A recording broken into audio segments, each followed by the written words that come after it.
Hey folks, how's it going? Quick video. So think about this, right? This 45% is great. It helps people still feel connected to the Yes campaign. It helps people come together when they're still in grief and mourning and think about how to move forward. So I understand that, right? Only fear I have is that people will get quite emotionally attached to it and then it will begin to perpetuate itself, because that's what happens with these kind of movements. So what I'm proposing is an idea that we throw the gauntlet down to all of the groups that were involved in the Yes campaign, all of the different groups representing all of the different types of interests, struggles, different creative constituencies, journalism, all across the board. We throw the gauntlet down to them and we say, let's get together, let's have a democratic convention. Maybe it'll be over the course of a whole year, where we meet a few times a year and we thrash out what is important to everyone and how to get common ground, so that we're not just calling for democracy from the state as if democracy is something that lives on a hill, but we're actually recognising a democratic society is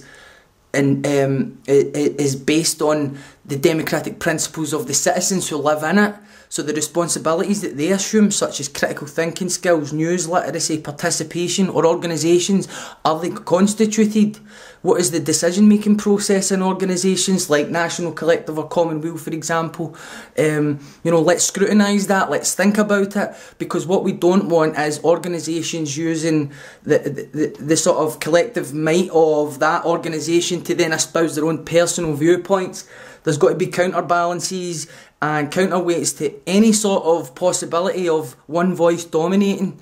So that's what I'm saying, that's what I'm proposing. And now I think I know how to actually get it transparent and hosted, possibly by a kind of reputable media platform who I think would be interested in hosting the discussions and creating a platform for citizens to engage and inform it, just like they did in Iceland when they wrote their constitution.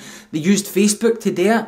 We don't even necessarily need to do that. We've got our own emerging apparatus already growing just now, so we can lean on those tools that are created for us to use, and we can start this process of direct democracy. Where the political class and the journalists and the liberal class will need to take note. They'll need to see that we're not asking for permission anymore, and we're actually getting together across barriers of class, across barriers of gender, race, all these different things. We're all coming together to make sure that we thrash out certain standards of democracy that all of us need to live by.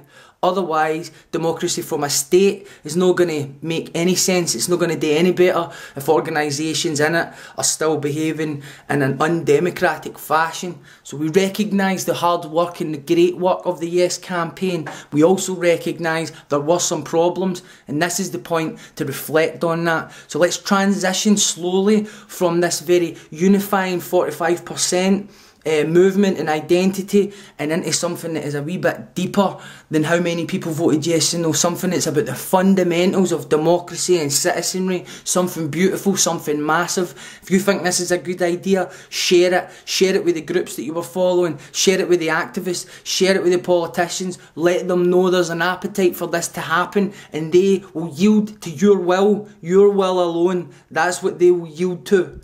Go to it. Peace out. And by the way, if I'm doing your nutting, you better just get used to it, because I'm not going anywhere. Peace out.